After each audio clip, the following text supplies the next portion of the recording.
We have Mr. Beau Flynn here and Mr. Hiram Garcia. And let me talk a little bit about Beau first. Beau Flynn has been producing film and television for over 25 years. He has produced more than 35 films that collectively grossed an outstanding $3.5 billion at the worldwide box office. That's a lot of money. Flynn and his Flynn Picture Company specialize in high concept studio productions that seek to reach audiences of all ages around the globe. FPC is currently under an overhead deal with New Line and Warner Brothers, where the banner has had a deal for over 16 years. After beginning his career working for an Academy Award-winning producer, Flynn quickly went on to begin his own career as a film producer, receiving critical acclaim for independent films such as Requiem for a Dream, Tigerland, House of Yes, and Choke. He easily transitioned into producing studio blockbusters and launched the Journey to the Center of the Earth franchise, the first feature film ever produced in HD 3D. In 2015, Beau successfully pitched and sold his original idea, San Andreas, to New Line Cinema and Warner Brothers. It went on to become Warner Brothers' most successful film of 2015 and grossed over $475 million worldwide. In 2018, Flynn brought two hit films to the global market, Rampage and Skyscraper, both starring Dwayne "The Rock" Johnson. Jungle Cruise was Flynn's seventh collaboration with Johnson, who stars alongside Emily Blunt. Released in 2021, the film exceeded industry expectations and opened as the #1 family film of the year. Flynn also produced Netflix Red Notice, a film that created one of the highest bidding wars in Hollywood's history. It was also the most watched movie in Netflix history shortly after the 2021 release. Flynn has thrown his hat into the superhero universe with Black Adam. Again, welcome, Beau. Wow.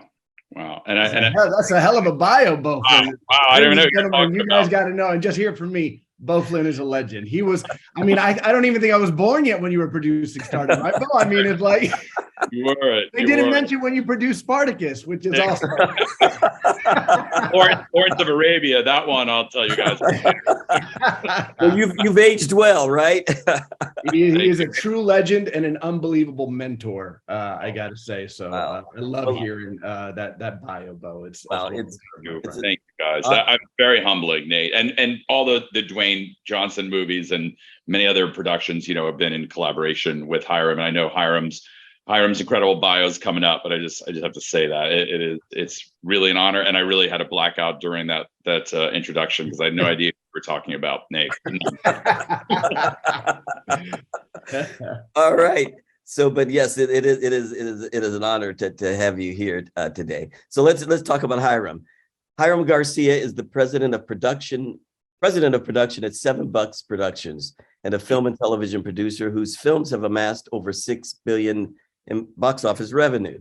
A trusted collaborator in the production process to 7 Bucks co-founders, Dwayne Johnson and Danny Garcia, Garcia oversees all production operations from development to release. In addition to producing projects, he ensures that the team's mission of creating inspirational content for a global audience is achieved. Garcia has served as a producer on 7 Bucks Productions' tentpole movies, including DC League of Super Pets, Red Notice, Jungle Cruise, Jumanji: The Next Level, Fast and Furious Presents Hobbs and Shaw, Rampage, Skyscraper, and of course, Black Adam. Other film credits include box office hits such as Jumanji: Welcome to the Jungle, Shazam, Fighting with My Family, Furious 7, Central Intelligence, and San Andreas. Garcia has also been instrumental in growing and producing 7 Bucks' roster of television projects, including Young Rock for NBC, NBC's The Titan Games, HBO's Ballers, BET's Finding Justice, and the Disney Plus docuseries Behind the Attraction. Beyond his work in production, Garcia also likes to get behind his own camera. He has always had a passion for photography and enjoys being able to capture resonant moments in very unique ways. In 2020, Garcia debuted The Rock, Through the Lens, His Life, His Movies, His World, a photography book published by St. Martin's Press, showcasing 20 years worth of Dwayne Johnson's life captured by Garcia himself. Garcia was born and raised in New Jersey and is a graduate of the University of Miami, where he earned his bachelor's degree in music business and entertainment. An honor to have you here, Hiram. Thank you so much, Nate. Too kind. Wow. I appreciate that. Wow, Hiram, that is really exciting. It's been an amazing run. I have to tell you, Nate, to hear also I've been very fortunate and blessed to be part of all those things that you're talking about from a distance, watching my brother Hiram achieve all that success. So when you hear it like that, we've been so busy since we've been working together the last like 13 years and just so head down that like it's sometimes you forget like what you're actually making things, putting out to the world, because we're then on to the next project. I mean, Hiram started shooting a movie just the other day while he's on the road with Black Adam. Do you know, it's like, and the photography, I watched all of that evolve, and I watched Hiram from the minute he started taking photos. He really is so passionate about it. He's a brilliant, brilliant photographer. And it's been so cool to watch all his photos kind of get published around the world and then published a book in the middle of like making 3 movies in 1 year. So it's so cool. It's funny because we never have a moment to like reflect on each other or even reflect on the past. So that alone has been really cool to hear you map that all out, Nate. So thank you. You guys are busy, but the good thing about being busy, you're doing good work. So when you're busy doing good work, it's all good for everybody. So thank you. It's worth something. So let's get started and get the conversation going. And I will say for the audience, there will be an opportunity for you all to ask questions later on. So I'll start off with my set of questions and we just have a good morning here. Okay. Now you both have worked with Dwayne Johnson on various previous theatrical films. So what makes Black Adam different, if at all, from all the other endeavors? Well, Hiram, you're probably most equipped to answer that. I mean, look, and first of all, I just want to say hey to this great room. Like, I love the fire and the chats going on and reading all the chats. And, it's just, there's nothing like being among a bunch of filmmakers and film fans. And we know you guys all have a big passion, and that's what you need to be in this industry. So love your enthusiasm. And it's so fun to be talking to everyone here. And look, we've had the privilege to make some really fun stuff with Dwayne, and I've known him since I was, a teen. But I got to say, Black Adam is a character we've never seen DJ play before. And, the one of the fascinating and great benefits of DJ is he's just larger than life, and he tends to dominate even typically over IP because his brand is just so big. And so you're usually trying to wrap that entity into a movie. But with Black Adam, he really disappeared in the character. And, he's known for that megawatt smile. You don't see him a smile in Black Adam. We really wanted to pay homage to that character and have him become this anti-hero force of nature in the DC universe that the cinematic world's never seen before. And DJ did a great job disappearing into that role. He changed his body even more for it, but really took to heart, like, let me step away from the things that I'm really known for doing. And I just want to really become Black Adam and honor the comics. And I think he did a really good job of doing that.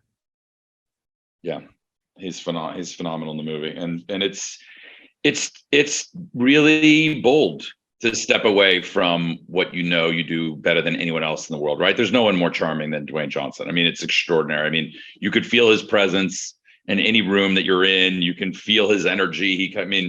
Right? I mean, it just from, he can fill an arena with 80,000 people and just connect with every single person, right? There's no one on the planet that can do that. But so him to take a real, kind of, course change and play Black Adam I have so much respect for. And he's so winning and incredible in the role, even though he has to make some tough choices, and he's not afraid to use his measure of justice on others. He's not afraid to kill if necessary.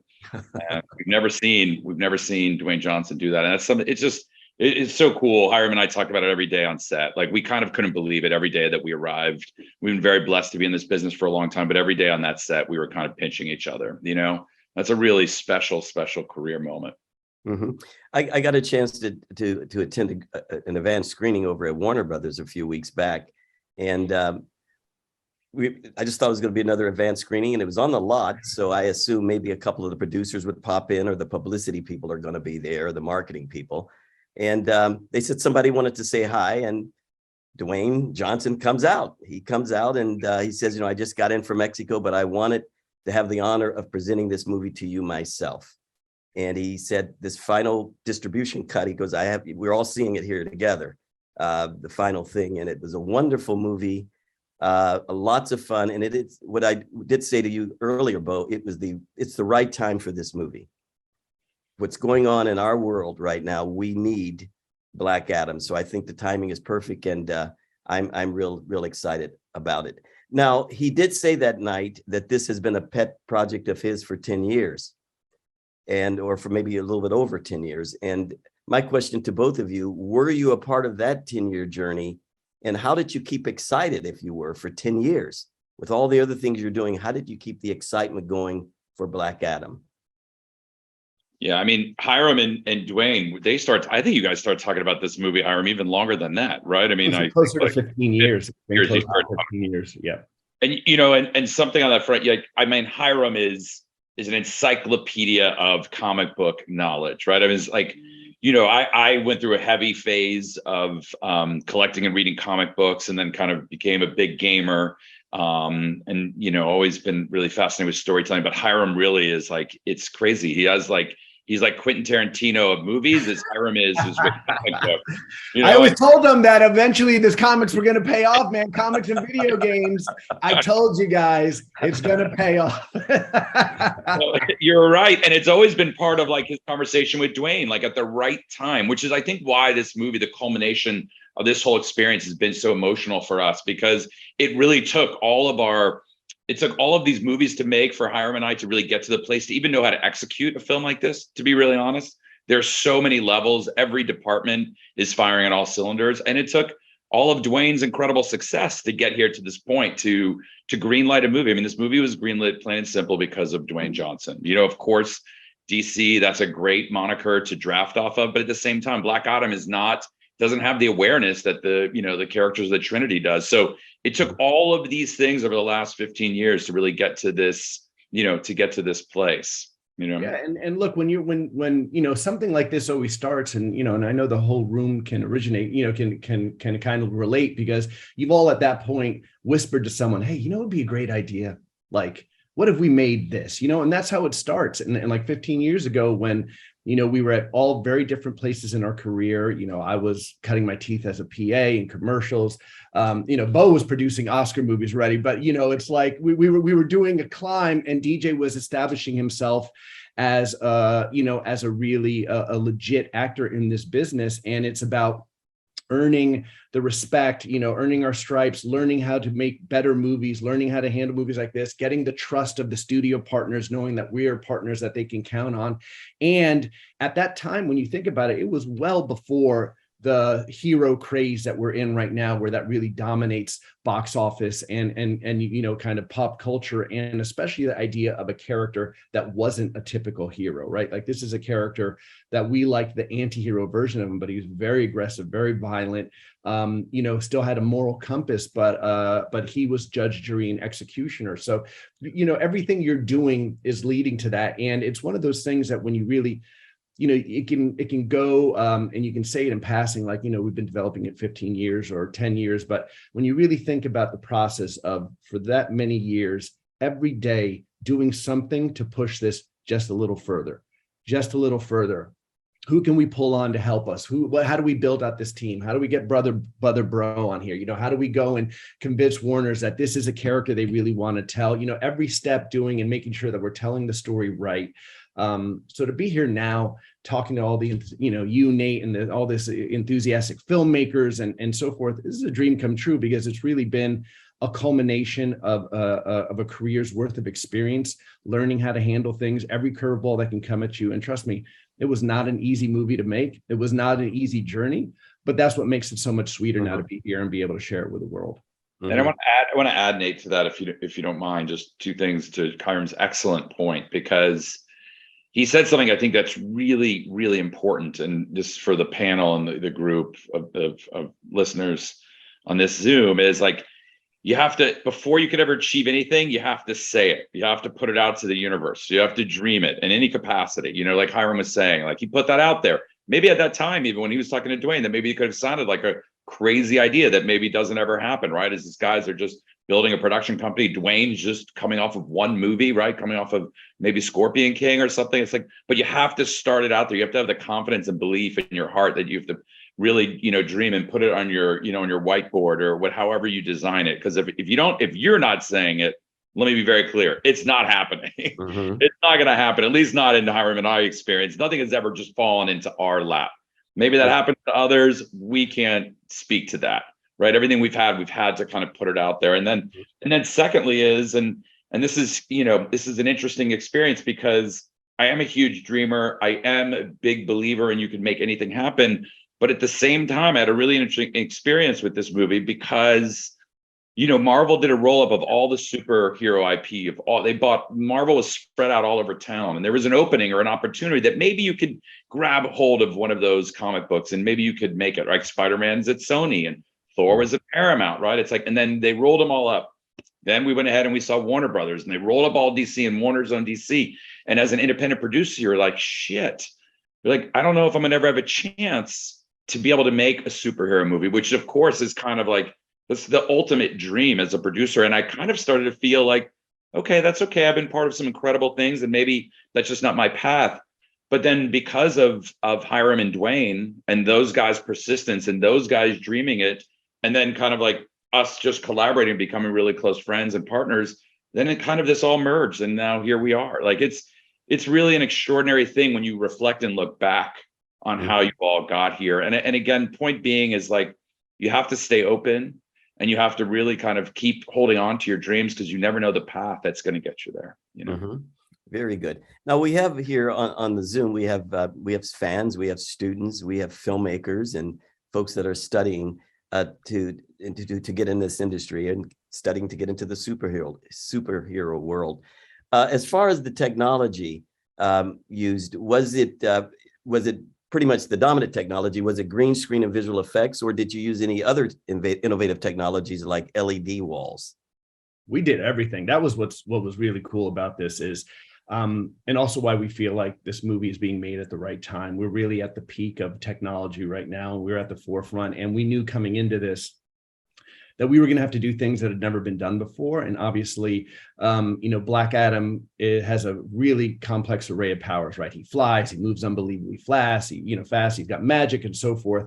And so one of the first things that we spoke about collectively were like, it has to look awesome when he flies. But we didn't want to put DJ on wires. There's a look, even if people aren't fully familiar with it, they can tell that there's that look on wires. So, we were very fortunate that one of our longtime friends and collaborators that we work with, JD Schwam, who's an Oscar-winning special effects power force in the industry, he took our words to heart and said, all right, I'm going to figure out a way that we can make DJ fly and do something that's never been done before. And he found this unbelievable robotic arm from like a car manufacturing facility that you can put really detailed computer kind of mapping into it and basically hit start, and then that computer goes and moves all around. So we did that, and then coupled, and forgive me for the phone ringing, but that coupled with an amazing visual effects team, Bill Westenhofer, who is also an Oscar winner. Those guys were able to come together to make Black Adam fly in a way we'd never seen before. And we approached that with the entire movie. We used volume stages, we used LED, you named it. We used all the technology that was available to us to make sure that we were delivering a cinematic experience that was able to stand apart from already a pantheon of great movies out there. But Beau, you know better than anyone, like how much we spoke about that and making sure we were assembling an amazing team for that. Yeah, we challenge each other constantly. And in a way, again, I don't know if you can make this movie 3 years ago, right? I mean, in a way, like I feel like we needed to be making this movie now. Like it's like the technology that we're using has never been used before. You know what I mean? It's like the LED screens, that's while that's very new technology, we were still using elements of LED that had never been done, not even on Mandalorian, and it was something really like Hiram and I talked a lot about, was just the power of Black Adam and how Black Adam flies, and make sure that it had to be seen and recognized in a way that no one has ever seen before. And there's virtually no wires in this film. And again, that's all brand new technology. And that came from us challenging our department heads and also the trust that we had established over the last 10 years with, this is a crew that we've worked with over many, many movies. JD Schlom, who's our, special effects supervisor, we gave him the room and the resources to go and invent these new technologies. And, and Hiram mentioned Bill. he had a massive job. We had almost 3,000 visual effects shots on this movie, and we just finalized the last one, I think not 4 weeks ago. Like it really came right down the wire. But that is because Hiram, myself, Dwayne, Jama, we were never going to settle. And you're only as strong as your weakest visual effects shot. It really takes you out of the movie. And it's like, and there's something that a lot of people wouldn't necessarily know, but this movie all takes place virtually in daytime. Daytime movies, blue sky movies are very, very hard to shoot and to execute visual effects. You have nowhere to hide, right? Like I love the Batman series, right? Those are great, but those movies are really dark. You have lots of opportunity to kind of shade down a rough VFX shot. You know what I mean? Cameras can be really sexy in the dark and the way you light it, but daytime, very, very hard. And Larry Shear really is someone that Hiram and I are obsessed with, and one of the best DPs in the world. And he was a huge element to what we think is a successful looking film. And I will just to add to that too, I just want to say, pushing ourselves to not, it is, I don't want to say it's easy because all of it's hard work, but it is an easy approach to say, let's wrap this whole thing in blue. Let's just wrap the whole, you know what I'm saying? And like, and we'll just put it, and like, we really worked as hard as possible to keep things as practical as possible when we could. So we built incredible sets that we were extending. We were putting DJ on these arms and these rigs so that, we were erasing things, but he's really floating in the scene, things like that, that just merge practical effects with visual effects, because audiences can tell sometimes that when, wow, this world feels completely fabricated, there's something to kind of holding ourselves accountable and saying, guys, how much can we get in camera and then help it on visual effects? And that marriage of practical effects with visual effects and special effects really starts to give the movie just a bigger cinematic feel and make the world feel that much more authentic. It was a beautiful film, shot very well, but it felt very organic. The visual effects, that's why I asked the question, the visual effects seem much different than some of the other high visual effects movies. And the way it was intertwined with the natural current day locations, that really worked well. So kudos. And I think the audiences are going to really appreciate that. I have a question now. You guys, I think you sort of hit on it, but you guys have been producers and that you've worked together multiple times in the past.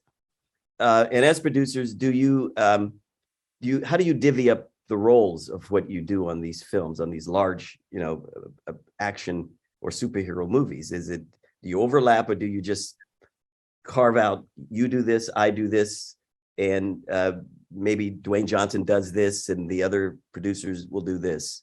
No, I think that's what's the best part of for me, certainly, of this job. Even if you call it a job, it never feels like a job to me, is collaboration, right? I mean, it really, I say it all the time, it takes a village to execute movies like this. It is massively daunting. It's an endless amount of work. It truly is 7 days a week, and you need a partner like Hiram. You know what I mean? It's like both in terms of to get the job done physically, just for your own health, but also creatively. Like we Hiram and I have a thing that we love. It's called the Magic Wagon, and we get in there and we will, it will be on the day, and this scene will be in a little bit of trouble, or Dwayne will kind of not feel great about this scene the way it's folding into the movie, and then Hiram and I, we go and we'll go and we'll reshape the scene. You know what I mean? Because we don't have time then to kind of go and meet with the writer, like.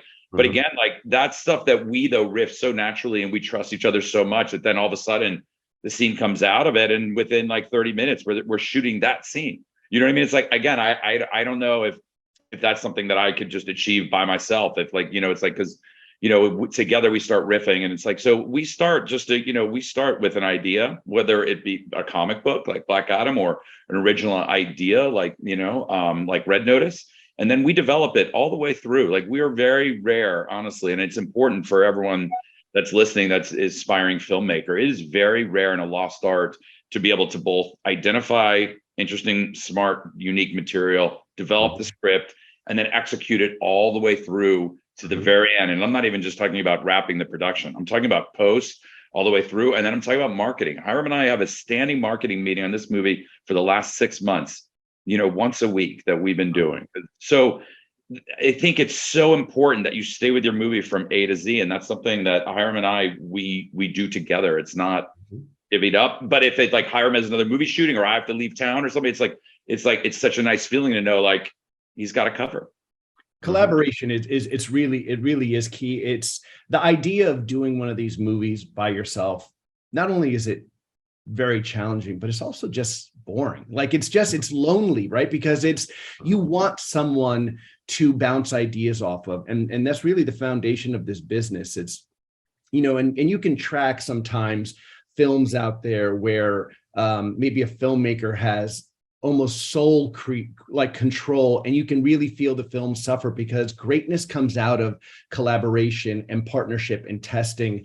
And one of the great things that it truly is a privilege, and I'm so lucky to have had, was to have found Beau. Beau's not only one of my best friends, but to have him as a mentor in this business. And Beau, it was great to find Beau in the sense of the way he functions is how I always wanted to function. And he is an on the ground, in the weeds producer. You can do everything in this world all different ways. You can be 10% in, you can be 100% in. And for me, I would always feel like a fraud if I was to be a part of a project that I wasn't there all the way through. And that's how Beau functions. So whether it be development, whether it be the filming of the movie, whether it be in post, marketing, to be all the way through, if you want to have your fingerprints on it, and if you really have a clear vision of what you need the movie to be, people can't understand that unless if you're in it and you're guiding them. So Beau and I take great pride in doing all the stuff. And we honestly will put on a hat. There's lines in the movie that we wrote where on the moment, you need to do it, you need to write it, you get it in there. Mm-hmm. There's scenes that Beau and I have actually directed in movies because of whatever was going on. It's like, you name it, you're doing, because it's whatever it takes to get the movie done. And it's one of the great kind of privileges of being a producer is we have to do it all because you're at the top and you want to make sure that you're doing what's best for the film. So that's the way I learned how to produce. And I learned that through Beau, and that's how Beau produces. And that's why, Beau's reputation is what it is, but to carry that through and that authenticity onto your projects. And also then it just allows us to do more, right? It comes to time where we're doing other projects. We got other movies going, and then we got to divide and conquer. Here, you stay here, you go to this, you go fly to London, go handle this scene. I'm going to be over here. I'm going to doing this in post. You need a team, you need a partnership, and it truly does take a village. And I feel sorry for the ones who don't have it, because it feels like that's not as rewarding of a project as a process. And the best thing is to come at the end now, give the movie to the world, and then to be able to link up with your brothers, Beau, DJ, my sister Danny, the whole team, Scott Sheldon from FPC, like these guys you're in with a family and celebrate together as a team. And like, look what we made here. Knock on wood, hope the fans receive it the way we want to. But one thing we know for sure is we had the best process making it, and we wouldn't have wanted to make it with anyone else. Wow. Great answer, Hiram, and thank you so much for saying all those words. But it's really true. You know what I mean? Because like after the world premiere, right, that extraordinary experience and feeling, everything kind of comes together. Like then if like, that morning you don't have anyone to share it with, or that night you don't have anyone to share it with, and it doesn't feel the same. It's not as satisfying. And it really, there was a moment on the black carpet with Hiram and Dwayne and Scott, and we kind of somehow all converged, the four of us together, and we just kind of put our arms on each other, and we're like, here we are. Can you guys believe it? This is a real dream. Like it was probably 30 seconds, but like it made 10 years or 15 years for like Hiram, all of that hard work coming together in that moment just feels so alive and electric. And just all of that work felt like was relinquished. It was gone. It was like we were floating, it was a really special moment to speak to the collaboration that Hiram is talking about. For aspiring producers, and folks know that producers, in addition to all the creative work you do, you're problem solvers. So when you're doing a film like this and with some of the newer technology, were there any challenges that were unforeseen that you guys had to solve? All the time. That's just the job. You're like, how did this become a problem? Or if you're like looking left, for sure it's coming at you from the right. It's the first thing as a producer is there's going to be problems, and you're going to have to know how to juggle it. And all you can do as a good producer is do your best to prepare yourself for every single situation that could come. Obviously that's impossible, but at least if you do your best to prep yourself for knowing, look, there's going to be a bunch of curveballs that come, but I got a great team around me. I got the best people around me, people that I can trust. I got a core that we can lean on. you can get through everything. I mean, look, Beau and I have survived as big a curves as you could come. We were making a movie and COVID hit. We went through the pandemic with the rest of the world. We figured out a way how to bring a movie back in the middle of a pandemic. We were the first ones to do it. And we never shut down once. Beau and I, I'm knocking on wood right now. Beau and I have shot several movies during this time. Several movies have shut down. We have never shut down once for a movie because of that. And that's part of just our diligence and our OCD of like, how are we prepared for anything that can happen? And I think you just have to take that approach bottom to top when you're making a movie, but that's like almost the first part of our job, right, Beau? Yeah, it is. And then there's a moment in your career as a producer where everything clicks for you, where at first you're kind of like, you see on your phone 911 crisis, this, like, right, and you're kind of like, oh shit, and you're dodging, moving, like, and you're freaking out. And then all of a sudden one day I like woke up and I realized, I was like, wait a second, that's my job, right? This is what we do. And then you're like, wait, if there weren't problems, if there weren't things that needed to be fixed, you know what I mean, then we wouldn't have, there'd be no such thing as producing, right? So it's like, so in a way now when there's an issue or something happens, we're alive, we feel alive. And then we go and we put our heads together and we figure it out. And what is nice is really important is the experience that we've had in the thousands and thousands of days on set. Is it becomes like that, that repetition, like what Tiger Woods talks about in terms of like just hitting the ball over and over and over. You eventually start to have an innate ability, and your experience has real value. Because again, like Hiram mentioned COVID, like it's like that's not something that we had 5 years ago and we had a playbook for, right? It was 100 years ago, right? Right when filmmaking was starting was when COVID was here, and we had to figure out a plan. We spent every day on a Zoom, Hiram and I, for 6 months during the shutdown. We shut down on March 14, 2020, and we shut down on day 40, and we were shooting on September 6, 2020. And we spent every day road mapping how we're going to get back. And it was so important to us that we were first, because Hiram and I were very nervous that if another production went and they messed it up, that we wouldn't have a chance to get back. So again, but those are things we had to like figure out on our own without any kind of guidance, any ability to call someone, ask what they did. It was just, but that was honestly because of the culmination of like all of the work and production experience that Hiram have had combined. You know what I mean? It's like we've been literally thousands and thousands of days of production. Well, now amid all the fun in this movie, and it was a lot of fun, and I can't wait to see when it hits the theaters. And I have to go see it again. And this time I'll have to pay. The other time was free. But amid all the fun in the film, it has a message. Would you like to comment a little bit on the social commentary that this film presents?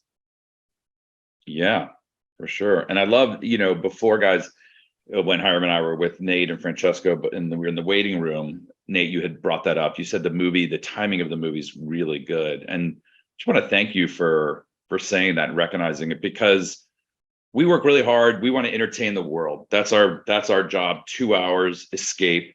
But if we can kind of lace in some messaging that's important to Hiram and I and Dwayne, and we can kind of layer that in kind of behind it, and people can extract it and find it, like Nate, like you did, we hope the audience, when they see it, they do. That's where then your job like transcends, right?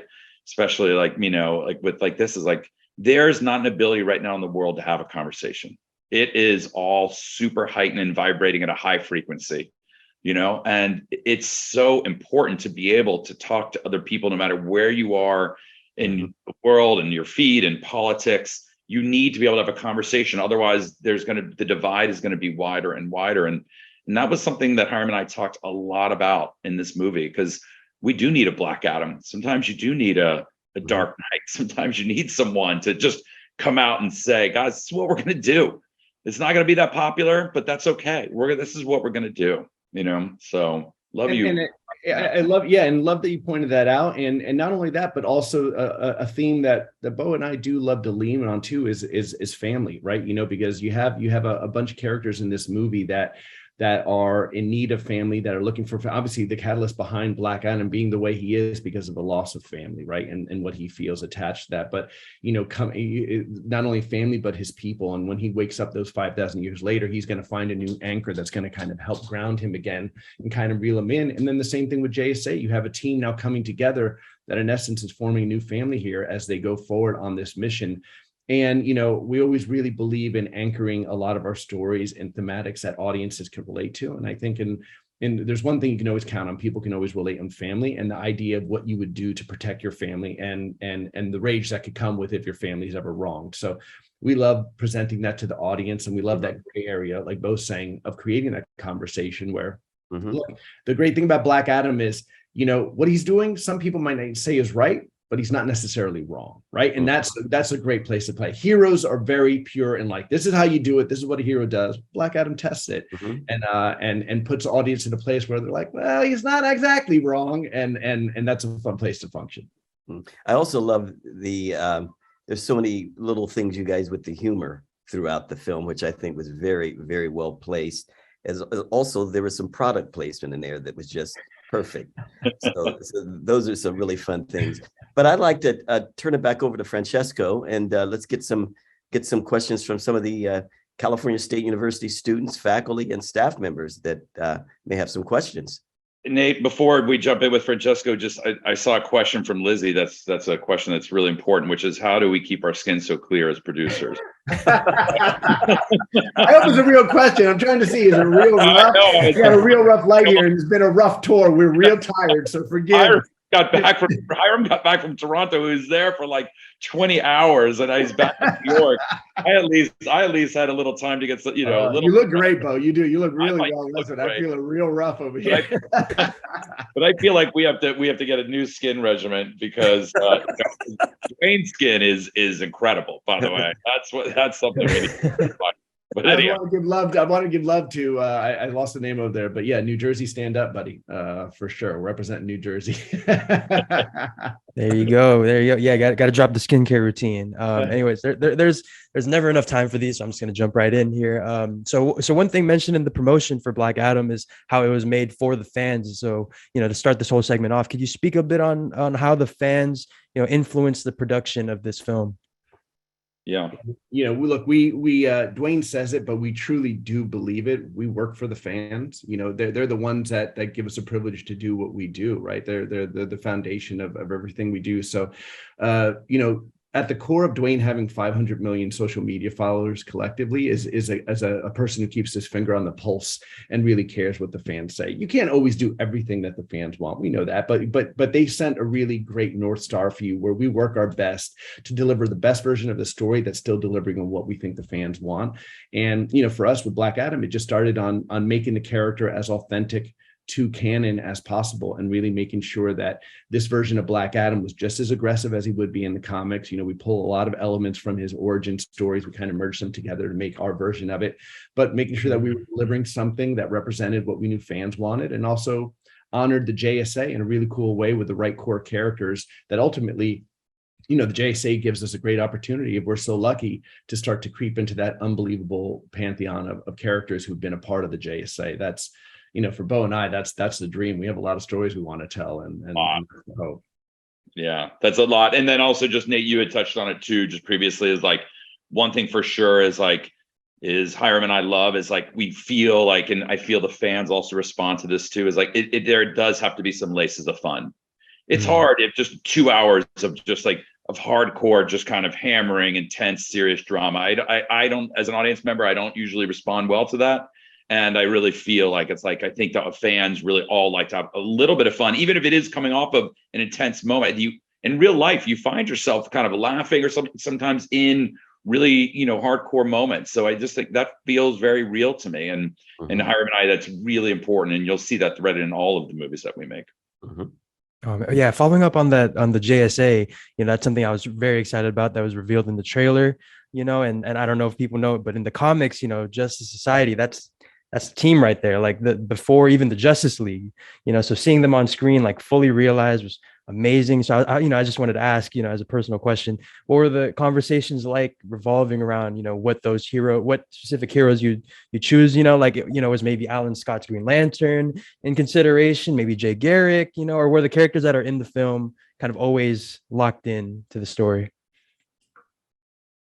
You want to go, Beau? You want me to start? You want me to Hiram, you answer that one. Look, I think it is a complicated machine to navigate who you get your hands on. Beau and I are really greedy, so we're trying to grab everyone. Okay, so let me tell you, like, I feel for anyone who's got to deal with us, because we are strong-willed, we have great opinions, and we're knowledgeable in the world. So we're like, oh, we want this guy, we want, and so. But all these characters are parceled out. So we had conversations about everyone you just spoke about and more. Wow. But ultimately, we wanted to settle on characters that we felt had strong comic book ties to Black Adam. If you're, kind of a real fan of the comics, and like Dr. Fate's history and Hawkman's history and how that can intertwine with Black Adam, Atom Smasher's storylines, how they've merged with Black Adam and so forth, what Cyclone's backstory with Ma Hunkel and so forth, and JSA, like, we really leaned into that stuff and wanted to set up some pieces that started to pace a roadmap for us going forward. But look, we covered everyone, and we really considered many characters. There were a few iterations of the JSA as we were developing the story, but we really felt like we ended in a spot where we had the perfect characters to launch this. We love the combination of the youth we get from Smasher and Cyclone, the OG vibe you get from Hawkman and Dr. Fate.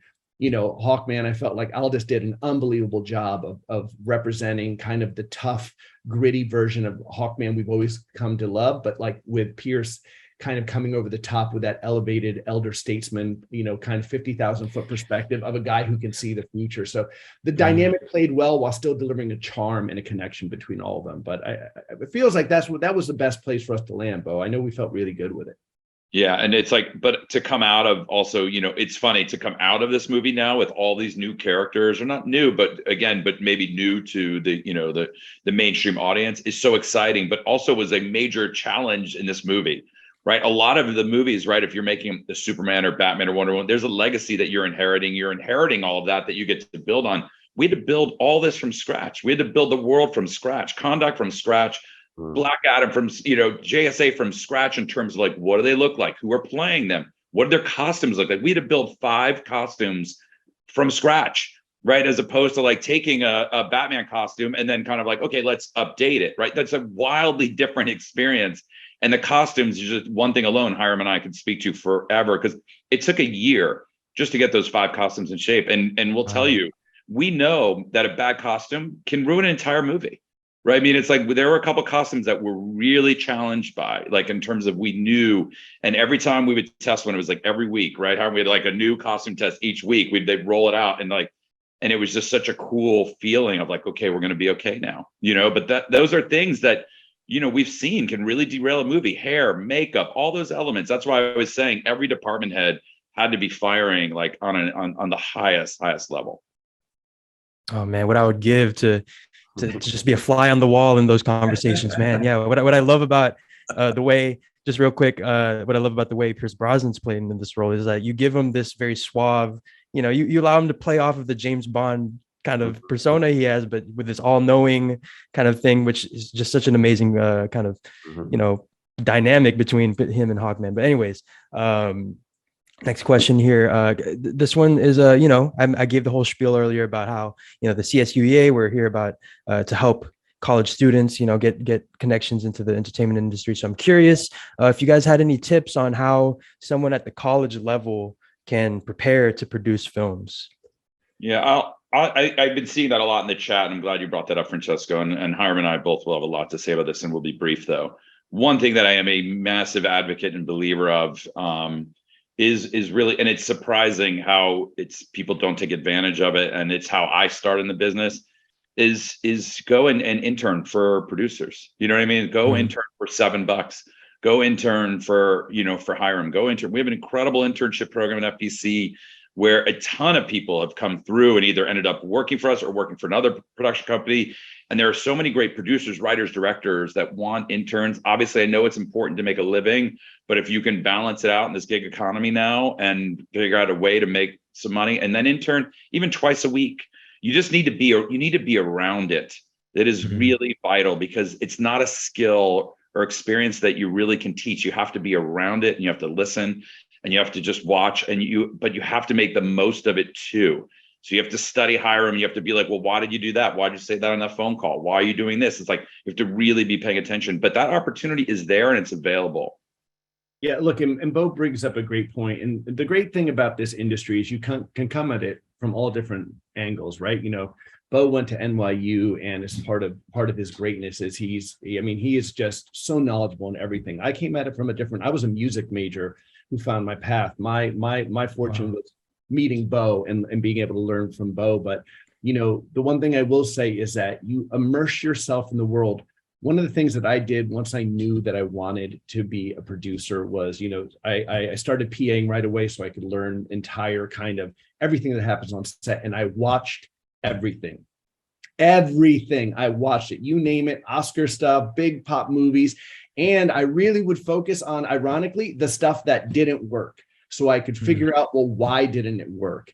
But I mean, I watched everything. And the one other thing, and I really learned this, you know, from Beau and Dwayne, and it's very easy to get in the weeds on this stuff. We're all fans of things, and you know, especially we live in a culture that it can be very negative, right? But it's do your best to elevate yourself above everything, and the mindset of you want everything to succeed. As people, it's hard, but you want every movie that comes out to succeed, because everything that succeeds is another opportunity for us.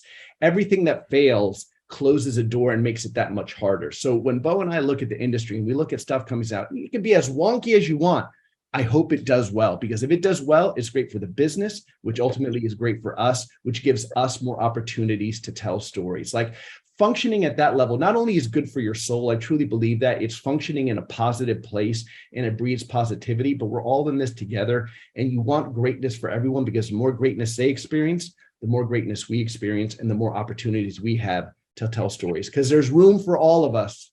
That's right. But open doors allow a pathway. Closed doors start to crunch things and make it hard. So truly, for your hearts, it's good for you. It's a positive way to be, but it's great for our business. And I really believe on that for you guys. And I think it's something really valuable. And Beau preaches it all the time.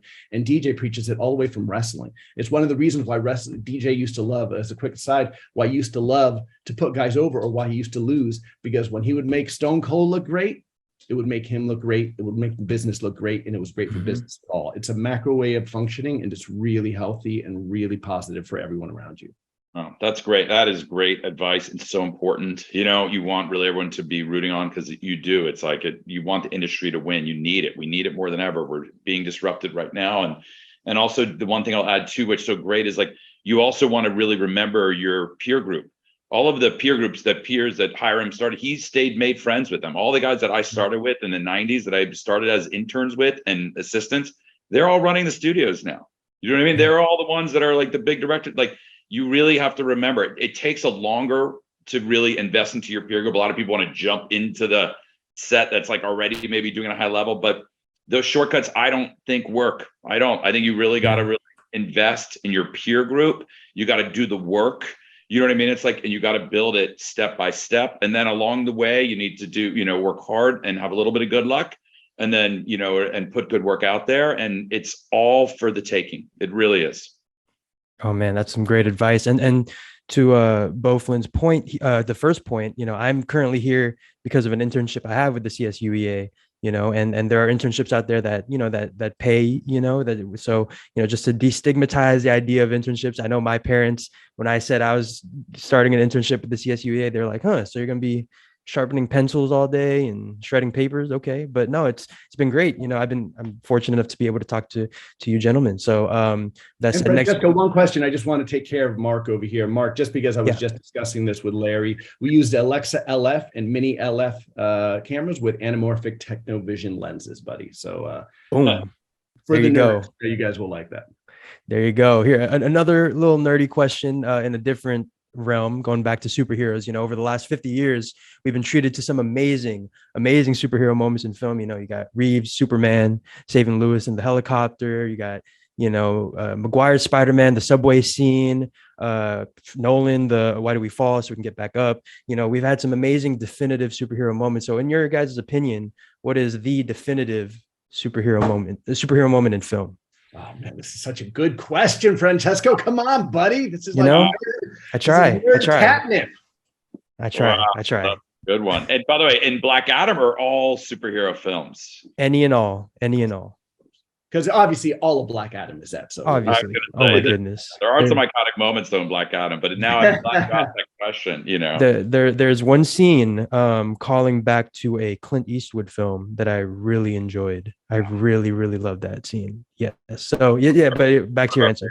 Yeah, go ahead, Beau. I'll let you take it first. I feel like I got it coupled. Yeah. For me is I'm a huge fan of Dick Donner's Superman 1. And it really when he, because it breaks the mold for Superman, but when he is so angry upon Lois's death, when he flies and re-rotates the rotation of the planet out of just pure anger and emotion, and you just see his face like you've never seen Superman like that, and he's breaking the rules in a way, for me, really stayed with me my entire career in life, because it's just a moment where it's like he knows that he shouldn't be using his powers in that way because it's determined that she's dead and gone, but he really couldn't help himself. And I just will never forget that visual and the sound of when he's just, flying around the world, that big wide shot, and just, and just the sound of that swooshing and going and him and eventually Lois coming back is a moment that really captured me, because it had like action, it had emotion, it had heart, it was emotional. Her death scene, like, it really has always stayed with me. And what we try and infuse, actually, that moment is what we try and infuse in all our movies. That's a good one. That's a good one. I'm going to give you two, and one has two sides to it. But the first one is also from Superman, was one of my all-time favorite movies. But for that movie, I'd have to say his first save of catching the chopper. And there's so many aspects about that are so brilliant as a filmmaker, because through that scene, you get to see not only the reveal of Superman in that movie, but you also get to see the reaction. You get to see an audience watch him. You get to see the people of New York City or Metropolis in that moment watch that scene. And it's so powerful to see people seeing them saved and their wonder and looking up at them. Unbelievable, and really a great template in terms of when you want to introduce a hero moment in a movie, kind of the bone structure of how you want to do it. And I think the other one, which is a little harder to do because you don't typically get the opportunity, but obviously Kevin Feige's the GOAT with what he's been able to do. Beau and I always talk about it, but the way that they brilliantly knew, and I will give them the credit for saying they knew, but to set up for so many movies that only Thor can pick up the hammer, that he's only the one worthy. And the moment when Chris, and I'm going to give him Chris because we're about to work with Chris Evans, so I love giving him a shout out, but when he gets Mjolnir in Endgame and that pop from the crowd of seeing someone else do it, the equity of that, of all the way back from Avengers 2, where they're all taking turns trying to lift up the hammer, like that long form storytelling, what it means to audiences was so incredible. And then my last one will just be in Spider-Man. When the last Spider-Man, when Andrew Garfield saves Zendaya, and again, long form storytelling, but for the fans that know what that moment means after he wasn't able to save Gwen very iconically, and for him to be able to do that with Zendaya, it was beautifully executed, and a true artistry in long form storytelling of being able to go back for things that you've been building up for so long, and then to pay off in such a way that the audience feels it. It is absolute brilliance. We can only hope, my friend, to be able to recreate scenes like that. It's truly special. Great movie. That's a great moment, and that's a great. That's a that we really, really admire and really love that film. And it was so exciting to see how successful that film was, one of the most successful, superhero movies of all time as well. Yeah. Someone had mentioned a question also about running the DCEU and about Hiram, it's like Hiram Garcia. Dwayne would never let him leave in a million years, but I could tell you, Hiram Garcia could run that entire division like no one. Too kind, my friend. You are too kind. I'm saying it here again. Dwayne will never let Hiram go, but I'm just saying, it's like, he's too valuable. But Hiram could, if Hiram ever wanted to, he could run that universe for sure. If anyone is comparable to Kevin Feige, it is Hiram Garcia, and you guys heard it here. I appreciate that. Oh man, yeah. If this film is anything to go by, this is an absolute amazing direction for the DCEU, and I would love that. And yeah, to your point, I remember reading something that Kevin Feige, he watches the original Superman and points to that moment as the moment that he always looks back on, and he tries to capture some sort of inspiration whenever he's making a new film. So no, it's great that you mentioned that one. And here, another question here, looking back, at all the films you've been lucky to be a part of, which casting choice in one of your movies are you most proud of? For example, Dwayne Johnson, Pierce Brosnan in this one. You got Keanu Reeves in League of Superhero Pets. Like what role are you? Would you look at I'm going to cast let and you're Beau like, answer it because I know he's going to say the same thing I'm going to say. But oh yeah, I defer to the legend. So Beau, you got this, buddy. You already know what it is. I mean, for me, it is really easy. I've been very blessed. Like I've been part of a lot of cool, kind of first time actors that really like kind of incredible to see where they've become and grown and still part of this business at the highest level. That is such a satisfying part of our job. But for me, it's really simple because it's changed my life in a radical way and then brought me together with Hiram and Dwayne. And that was on Journey to Mysterious Island. And Dwayne Johnson and Hiram Garcia. I will never, ever forget every single moment. Flew down to Atlanta to meet with Hiram and Dwayne. They were filming Fast Five. Dwayne had not been part of that universe yet. He was literally just filming it. So no one knew what that was going to become. And, flew down there and knocked on the door at a hotel in Atlanta. And I couldn't believe it, but Dwayne Johnson opened the door himself. I was not expecting that.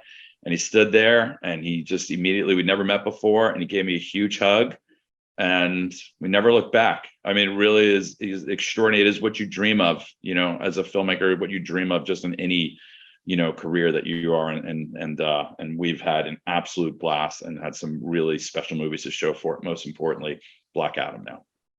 Oh man, yeah. And look, before I give my answer, I will say, and this is for everyone in the room, especially because when you guys all make it, kindness is such an important thing. And when we did that movie, I was just a creative assistant, more assistant. We're working on creative, but Beau was so kind to me as just an assistant to The Rock, right? Like, and he, there's a lot of producers who aren't like that, but so kind to me and really saw me for me, felt that I had something to offer in this business.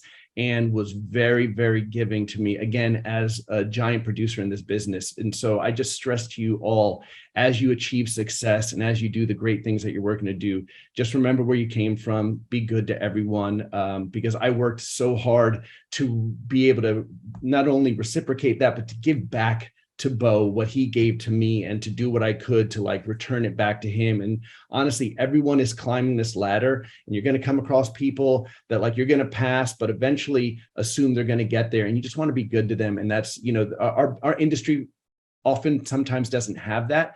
So Beau and I work very hard to keep good people around us. It's why we work so much with a lot of the same people, because life is short. We work with Jalma as much as we can, Jake Kasdan, Rawson Thurber, like these guys are family, because filming is hard. It's hard work, but you want to do it with family. So I'll never forget that. Beau was so kind to me and really was a catalyst for me getting my first shot. So for you guys, please remember that. And then for me, another probably one of our most proud moments of casting. And I remember we were in Atlanta, we were having a lunch, and it was when we realized that we got Emily Blunt for Jungle Cruise. And not only was she phenomenal, but she became one of our very close friends, very dear, close friends, because she was just like us, and she was just like DJ. Like she's basically DJ in a small British woman's body, and really rocks him at all the time, just puts him in his place, and we have so much fun with it. But that was a moment I know we'll also never forget. And we got the call, and we're like, we got her, and it was this huge celebration. We were in the middle of lunch, and it just made the difference. And again, it was truly something you never forget. Oh man, that's great. Yeah, Mr. Garcia, Mr. Flynn, I could talk to you guys all day, but unfortunately, we're running out of time here. But one more set of questions. Just let's do one more set of questions. One more. We'll say one for Beau, one for me, because there's so many great things going on over here. So many great questions. I wish know. So many in the Q&A, and so many I wish we could answer, or maybe we could, Oh my goodness. Yeah. Thank you, everyone in the chat, in the Q&A section. Everything is just so two more questions. We'll say one, even though we'll both answer them. One for Beau, one for me. And we have a tracking call. So yeah, those guys are okay. No worries. We'll get let's get through it. All right, here we go. What is one thing you wish you knew when you were starting out as a producer that you could go back and tell yourself? Ooh. Yeah, you know what? I feel like that's a great question. I have an answer for it. And you have to know that that no is going to be a big part of your world, and you have to be okay with it. It doesn't mean you have to accept it, right? You can kind of either go around it, go over it, or if you have to, punch through it. But it's like, it's very important because it starts as you're building your career, it starts to hurt your feelings, and you start to take it personally, and it starts to dampen your spirit. But then once I realized, and I got to see how many of like the great legendary producers, and when I worked for Scott Rudin, one of the best producers of all time, he was still getting no constantly. But it's how you manage that word and not take it personally. And that's something too that I wish that I knew. I did figure it out, but I wish I had that skill set earlier. It's such a great point. No is such an essential part of our business. Nate, I see you nodding like, it's like we get no's all the time, but use it as an opportunity to take a step back and analyze, why did I get no? What is like, no one understands what's in our mind better than us, right? So there's something that we're relaying in this thing that we believe in so much that is getting a no.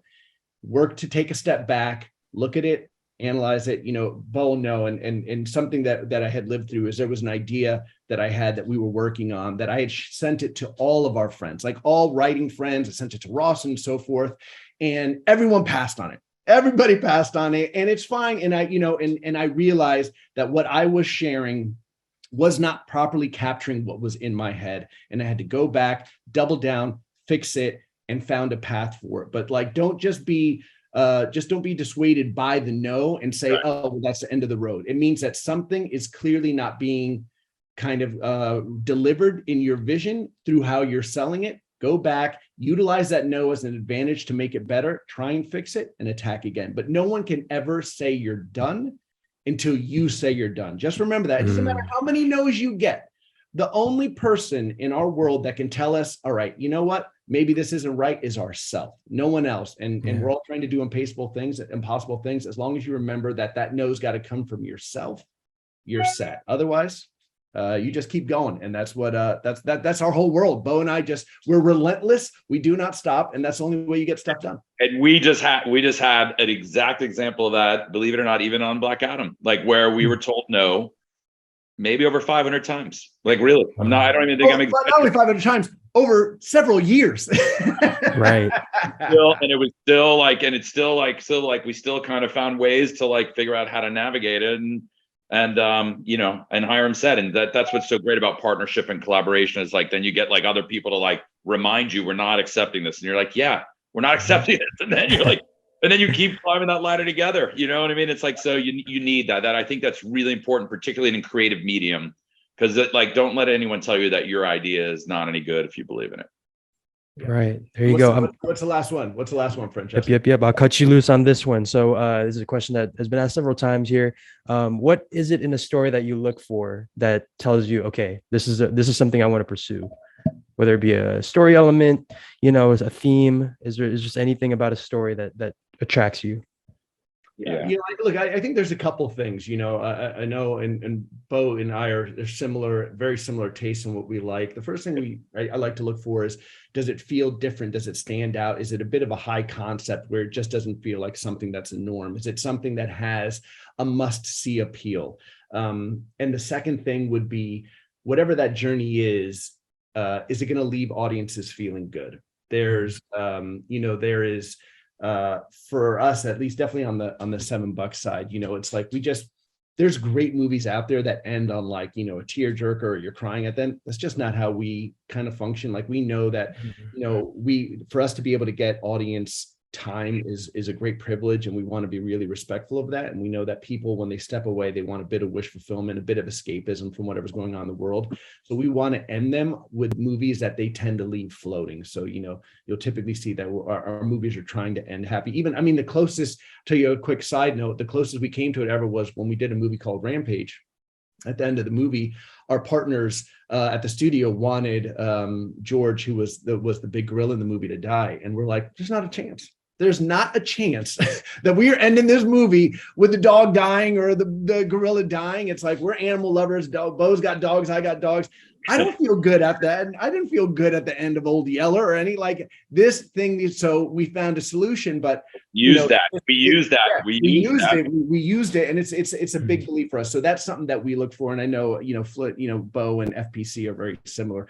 We're similar. Beau made one of the all-time great endings of a movie with Requiem for a Dream. I mean, you want to talk about true art, but yeah. But, talk about leaving floating, Hiram. That one leaves you. Got that right. But just to add, because that's exactly the mantra of FPC. That's why $7 and a VC work so well together. But just to add to that, just to even distill down when Hiram mentioned high concept, I want to just lean into that a little bit because I think that's so important. Then we'll wrap this up.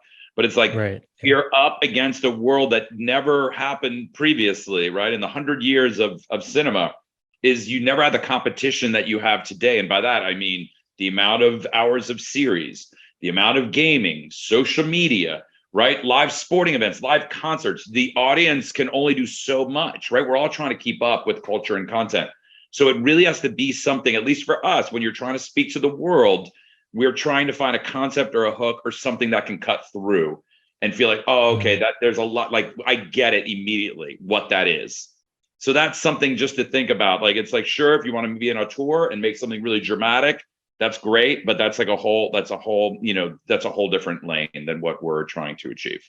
And know your audience, who you're trying to tell a story to. Do you want a story that in your mind is a global story, or are you cool with being, I just want to do a niche movie that is only going to appeal to, like, it's once you know what you want to do and what your goal is, then your expectations. It's where you start to conflict is if you're telling a story that in essence is a very small niche movie that only covers a small demographic, but in your mind, you want to be able to tell it to the world. You just got to realize what audiences are going to respond to. And once you set those parameters, then you can achieve really good success with how you pursue it.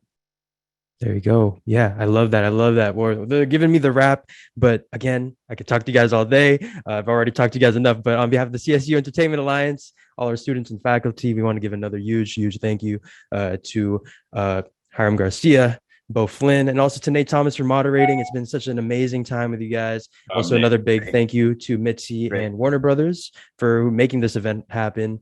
And for everyone watching, please be sure to check out the resources we got over on csuentertainment.com, our social media at the CSUEA on Instagram and Twitter. And of course, Black Adam. Go check it out. October 21st. Get your tickets for opening night. 21st. Let us know what you think. Thank you. My goodness. Guys so much. Thank you so much. Great job. Yeah, great questions. And thanks to everyone in the room. You get your guys' energy and fire is awesome. Go get it, guys. Go crush it. We know you will. Don't stop chasing your dreams. Go get it. Let's tell some stories. You got it. All right. Thank you guys so much. It's been Francesco from the CSUEA, and we'll see you guys later. Thank you. Guys. Bye, guys. Bye.